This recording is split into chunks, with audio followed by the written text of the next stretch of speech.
Today's tip's going to be focused on something kind of fun. I'm actually going to bring in a tennis racket to show you how to use the face of the golf club during the swing. I'll do it in slow motion. You can find an old tennis racket in your house and you can practice this also. Maybe even take it out in the backyard with a golf club and transfer back and forth, which is what I'm going to do today. First of all, the face of the golf club is, typically we're looking at like an iron or a driver. It's a tiny little face and it's on an angle. It's a tiny little face and it's on an angle, and it's kind of confusing and it's difficult to understand what the face should do. So here's what I made. I made this golf club. It is a golf club. There's a grip, a shaft, and a face. The reason I made this is because it's bigger and it's flat. There's no angle. So it's really easy to see, for people to see what's going to happen during the swing. Let me show you now, using the tennis racket, what most people do with the club face and what most people need to learn to do. Alright, so let's just focus on the face of the club.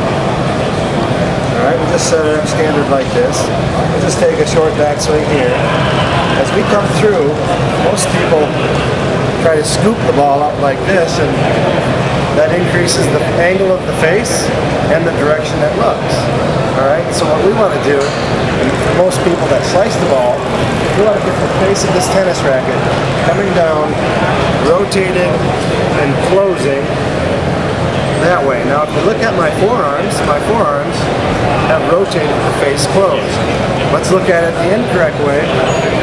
My hands and wrists have flipped and my forearms have not rotated the face of the club. Alright, so now we can use the big head face of this tennis racket for a visual aid as you go through.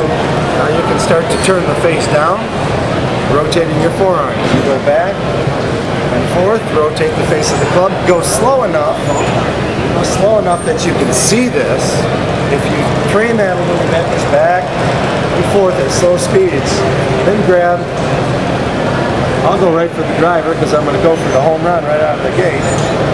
Take a couple practice swings, slow motion, emulating what you saw in that tennis racket. Now you're becoming more in tune with the face of the club and what needs to happen. Alright, so I'll go ahead and set up the ball here. Just make a slow motion swing.